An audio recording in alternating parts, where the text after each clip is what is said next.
So, hello again, YouTube. I'm on my lunch break. It's 8:22 right now, which means I only have 8 minutes left of my lunch break, which kind of sucks, but for the most part, I'm just rolling around in the car with Steve tonight, so I can always eat my food after I get back, and my lunch break's technically over. So, I kind of want to talk about Steve. As you recall, when I first went to the night shift, if you've been watching this vlog that long, I really enjoyed working with Glenn. That was his name, Glenn. And I felt like him and I had just a really good kinship, and we just like to talk about everything throughout the course of the night, and listen mostly to old school hip hop music, and just had a great time. And the time with him just flew by so fast.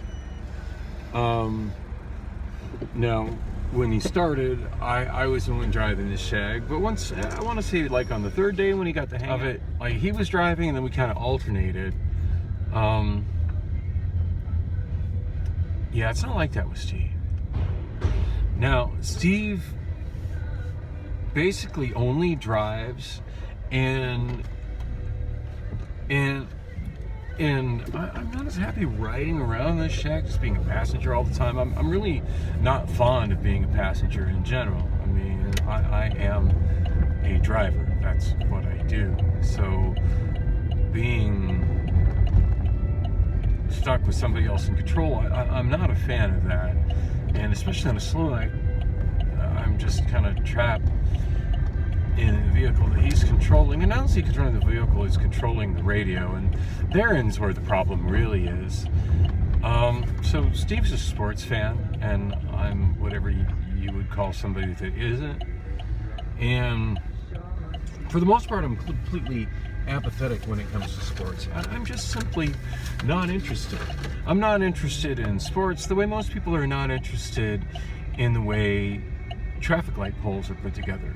I'm very interested in that, but when I go off at length talking about that, it's not of interest to most people. And I acknowledge that, and generally I don't talk about that in mixed company because I understand that most people don't find that interesting. However, for some reason, sports fans don't seem to have that same understanding about the thing that they find passion in, which is sports. So, and there's also not radio stations dedicated to 24/7 broadcasting of information about traffic light poles and traffic control devices, unfortunately. Because if there was, I'd probably listen to that kind of stuff. But anyway, yeah, the entire day he's just had it on the sports station, which is, I forget the call letters and even the frequency.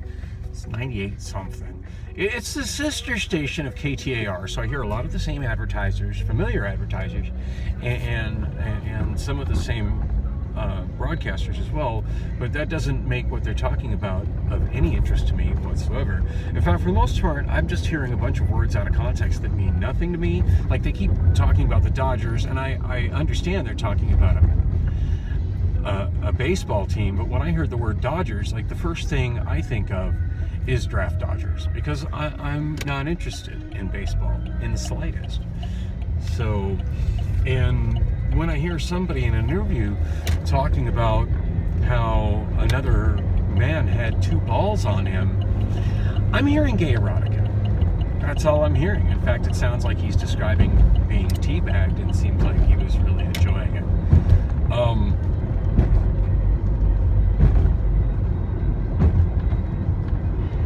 I'm not saying sports are gay, but it's a bunch of guys playing with each other's balls. So you do the math on that. And then talking about it. He's talking about balls and balls and balls and balls. Like, just keep them in your pants and not talk about them. That's just inappropriate. Anyway, yeah, I can't get with listening to that. Like, I can listen to, you listen to the music that plays in the background of my vlogs when I have music on, and it's all over the board, and I can pretty much listen to any kind of music. It's got to be pretty bad for me to not enjoy it. I mean, it doesn't matter, you know, country, old country, new country. I'm not particularly fond of new country, but I mean, I can hang with it.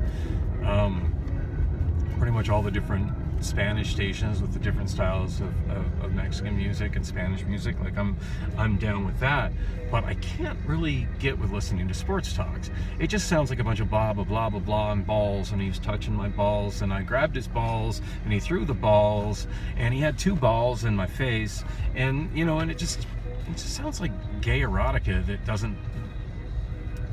isn't cohesive to me. And Dick Butkus died. Like, I've heard of him. I remember he was a football player back when my dad used to watch that kind of stuff. And that's probably a lot of why I don't really have much of a relationship with my dad, because my dad's a sports fan. And that's all he ever wanted to, talk about or have on the TV or anything. I couldn't be in any shape, way, or form interested in that. And so I never really spent time with my dad watching TV, as he is watching sports and guys talking about their balls, and I wasn't interested in that. So I would be in my room by myself looking at maps and reading books and drawing maps and listening to music. Those are the things that I find interesting. And especially reading books. I really liked reading books when I was a kid. There was no, interwebs to read back then, so I read books. Listened to the radio a lot. Music radio. I didn't really develop a love for news radio at that age. Although there was some talk radio I enjoyed listening to. I certainly enjoyed listening to The Rest of the Story with Paul Harvey. Big fan of that when I was a kid. And sometimes I just like listening to AM radio and scanning across the dial and just seeing what stations I was listening to and seeing what call letters I could hear on what frequencies. And I like to keep log books about it just to know that, wow, I managed to pick up a station out of Texas today, or I managed to pick up a station out of Chicago today. I quite often was able to listen to KTWO AM out of Casper, Wyoming when I lived in Phoenix, and that made me miss being in Wyoming with my mother. And eventually in 5th grade, I pushed the envelope to the point that my dad just sent me away there, and I was much happier. Unfortunately, my mother's 3rd husband, who was my stepfather and kind of raised me, was also not into sports. He had a lot of stuff he was into, but sports wasn't one of them. And God, did I appreciate that. So anyway, yeah, I'm really not looking forward to being back in the car and blah blah blah blah blah sports radio. And so I've been kind of tuning it out. I'm generally not one to wear earbuds in mixed company, but I just, like, if you're gonna listen to sports talk radio, could you listen to that on earbuds? I don't want to hear that. So I've been putting on my earbuds and actually listening to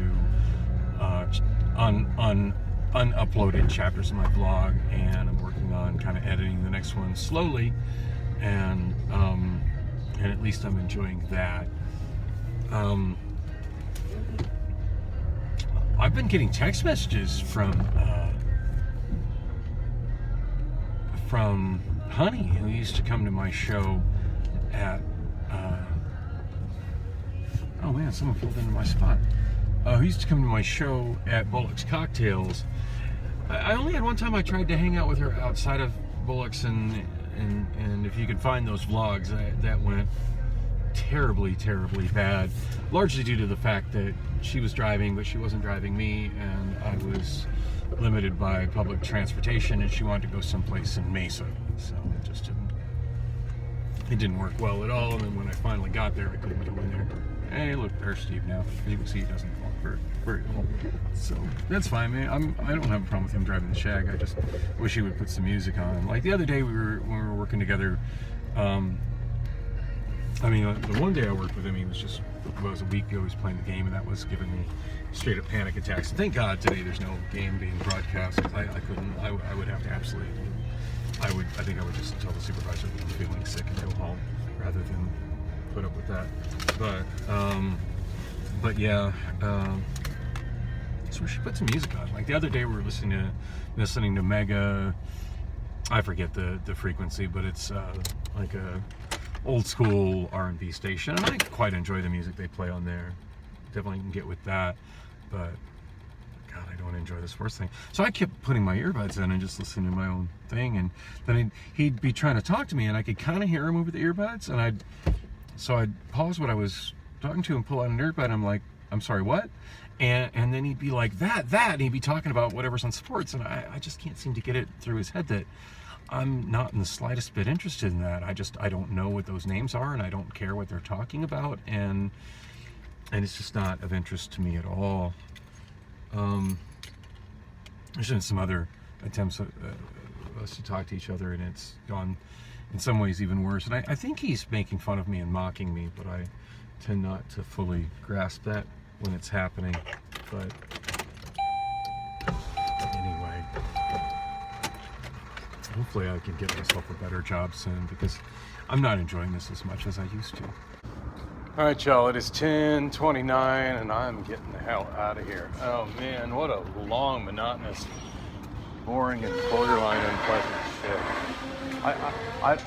I'm not wanting to hate on Steve. I'm really not. But by all normal metrics, he seems to be a really nice guy. But my God, 8 hours of being in a car listening to sports radio, holy shit, that's borderline torture. Like, I think I'd rather listen to 8 hours of cats fucking. Seriously. And all I'm hearing is gay innuendo. Just loads of it. Like, talking about a whole bunch of guys talking about each other's sacks and being all up in each other's zones. And he was oh yeah, he was all deep in my zone and stuff like that, and talking about being in deep and guys and balls and guys and sacks and touching sacks and bears and lots of bears. And speaking of bears, it's time for something a little less gay than sports radio. So I'm gonna go to Newtown Saloon for some karaoke. And I do believe the bear is bartending. So yeah, when I keep hearing, like, I realize there's some kind of sports team named Bears, but every time I hear the word bear or bears, this is what I'm thinking of. Yeah, to me, it's just something considerably more relatable than sports radio. And I almost feel like at this point he's leaving it on just to spite me, because he knows I don't like it. Like, I've just been keeping my earbuds on and kind of listening to my own stuff, but I'm kind of tempted maybe to kind of get my point across of how unpleasant that is. Maybe in the next shift we work together, just listening nonstop to Matt Walsh and Ben Shapiro on my iPhone without my earbuds in. Of course, the car stereo is considerably louder than my earbuds. But I do have those little magnetic speakers that I found a few weeks back that I can attach to my vest.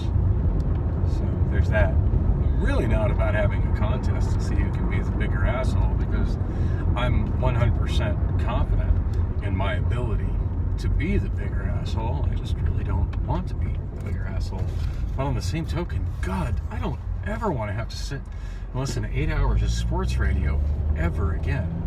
Ever. Yeah, towards the end of the night, it got so bad, like they were on some kind of football thing, and all I heard was a bunch of yelling, just angry yelling, and at this point we were just stopped in a part of the parking lot. I don't even know where we were sitting there, because it's not an area where we pick up or drop off cars. And I just stepped out of the car.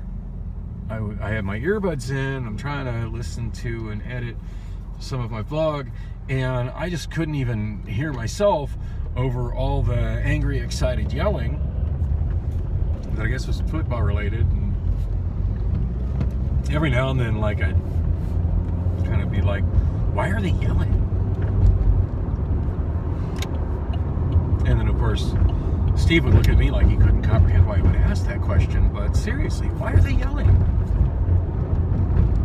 You know what sports broadcasts I can't handle listening to? Golf. And tennis. Golf and tennis. It seems like on those broadcasts, people are quiet and respectful of the athletes, and I like that.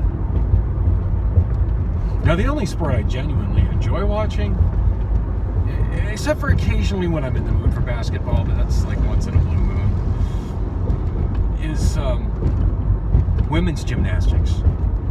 I mean, I've said it a million times. There's very few things in the world that I'd rather look at than an extremely fit woman. And there are very few women on the planet that are more fit than college gymnasts. And they're wearing just form-fitting, tiny little tight outfits. So yeah, I'm interested in that. I can just watch the whole team on the sideline, like, just clapping. Like that's beautiful to me. But I also enjoy the sport and the physical dexterity of it. And it's a broadcast I can actually listen to because half the time they're playing music, and it's good music. God, the only music I kept hearing on this sports station he had on is they kept playing some remix of the Rare Earth song, I Just Want to Celebrate, which I'm somewhat a fan of the band Rare Earth. I've only got one full-length album by them and a 7-inch single. The 7-inch single, I think, is actually for I Just Want to Celebrate, which is a classic, epic song. You know, come to think of it, no, I have a 8-track compilation of their greatest hits. That's really good. The full-length album I have, which is actually also on 8-track, and I'm trying to remember the name of it. The label on mine is just absolutely shredded, but the tape plays really good. I put it in my Discogs wish list because I would love to get either a good condition vinyl copy of it, which they don't sell for much. It's just a matter of me finding it and getting it where I pay a minimal amount for the shipping, which of course has to happen when I have some extra money. I mean, I'm not 100% sure that I have enough to pay my rent. I'm fairly sure I am, but my direct deposit was much smaller than I anticipated it would be. It's less than $400, which is a big ouch. But yeah, that particular album, I'd like to find like an inexpensive vinyl copy of it in decent shape, or I would love to get a CD reissue of it. I know it's been reissued on CD, but if I remember right, when I looked that up on Discogs, the CD reissues are very uncommon, and they seem to be fetching probably more than I want to pay for that album, especially considering how well my 8-track plays. And I wish I could remember that. Anyway, Rare Earth, band I really like, kind of funky soul-infused rock from the early 70s. I love that kind of stuff.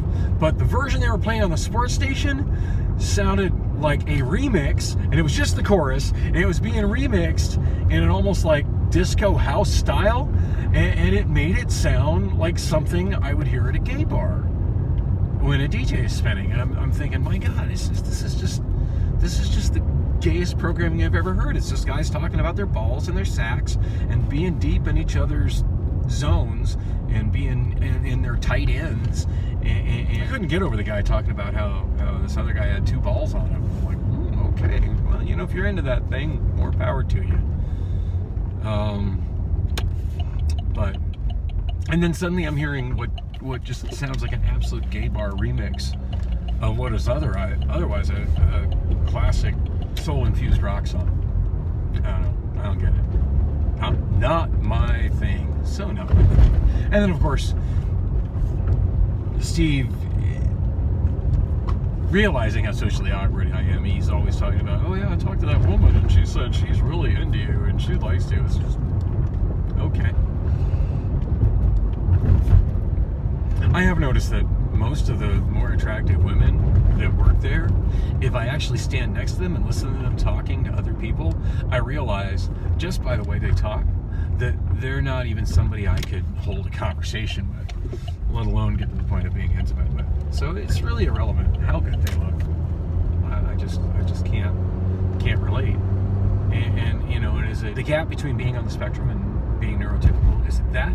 Or is it that there's just simply too visibly wide of a gap between my IQ and their IQ? I honestly think it's a mix of both.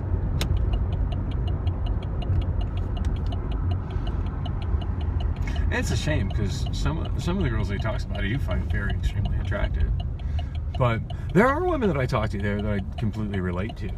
But, you know, I don't talk to them when I'm rolling with him, because when I'm rolling with him, all I'm hearing is just all these gay innuendos over and over. These guys talking about, you know, touching each other's balls and sacks and stuff.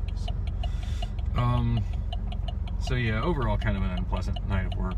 Moved an unusually large amount of cars to retail. Other than that, really nothing stands out tonight. You know, I was going to talk about the Buick incident yesterday. Yeah, I may never get around to talking about that. I don't feel like talking about that right now. Nope, I really don't. I was offered a shift, by the way, at HelloFresh on WorkWhile, and I didn't accept it because it's only a half shift, so a 5-hour shift, and it's from noon until 5:30 p.m. Now, it's a given I need to stay up all night tonight so that I can be at Lon's place to give him my money order for my rent at 5:30 a.m. And by then, I am going to be so absolutely exhausted, there's just no way I'm going to sleep. And then would be back up at 11 a.m. and getting ready to go to work and get in there at noon. Plus the idea of trying to drive in that kind of traffic that time of day on a Friday is not particularly appealing either. Speaking of driving in heavy traffic, one of the women that I actually do find attractive and I do enjoy talking to that works over in the dollar return lane, and I wish I could remember her name. The other gal that usually works with her, who's older and I also find very attractive, I used to know her name, but now I can't remember it anymore. And it would be way too awkward to ask her it again. At this point, I just have to go and listen to old vlogs from when I was mentioning her by name when I can remember her name, because I can't remember her name anymore. But anyway, the other gal who works with her, I find them both very attractive, but the other one I find much more attractive. Is younger and fitter, you know, what can I say? But she, a few days ago, she was in a 5-car pileup. I forget where. I think she sat on the freeway, and fortunately she's okay, but she was showing pictures of all the vehicles, and her vehicle's pretty much totaled, and pretty much all 5 of the vehicles are totaled, and it's the typical shit. It happens all the time with the way people drive here. Everybody's in such a hurry, and they think they get where they're going faster by weaving in and out of traffic and doing unsignaled lane changes like that guy in front of me, and tailgating, so much tailgating. And what happens, and she made a comment, well, the guy in the front slammed on the brakes for no reason. Okay, fair. And when one guy slams on his brakes for no reason, the person behind him should be going slow enough with enough space on his side, enough situational awareness that he can either slow down and come to a stop if necessary without there being any problem, or change lanes and keep on passing the person. The fact that 5 cars piled up means that 4 cars weren't paying adequate attention, including but not limited to my coworker. Now, judging from the damage of her vehicle, I get the feeling that she might have actually been maintaining a safe distance with the person in front of her, but when she tried to slow down, the person behind her plowed into her so hard that it plowed her into the vehicle in front of her. And I could see where that could potentially not be her fault, but still, yeah, no, the way people drive in Phoenix is just absolutely inexcusably ridiculous. Speaking of the way people drive in Phoenix, I wish I'd have shot some video when I went on my lunch break to Fry's grocery store, because as I was going north on 7th Street, preparing to turn left onto Grant, that's a route I always take now. I go down Buckeye to 7th Street north to Grant to, like, sometimes I might wind through the neighborhood depending on traffic and the angle of the sun, but generally speaking, I just go down Grant to 1st Street and then 1st Street to Jefferson and turn right on Jefferson and then left into the Fry's parking garage. But this particular time, anyway, as I was waiting at the green light for traffic to clear so I could turn left there at Grant, the first car coming over the overpass there where it goes over the railroad tracks, who is a substantial, like, obviously he was revving it up because he was a notable distance in front of all the other vehicles that all should be approaching together because they all started, you know, from the same green light there at Jefferson. Yeah, no headlights on at all. So typical Phoenix drivers can't pay attention to whether their headlights are on or not. Can't signal their lane changes. It's a sad state of affairs here. What can I say?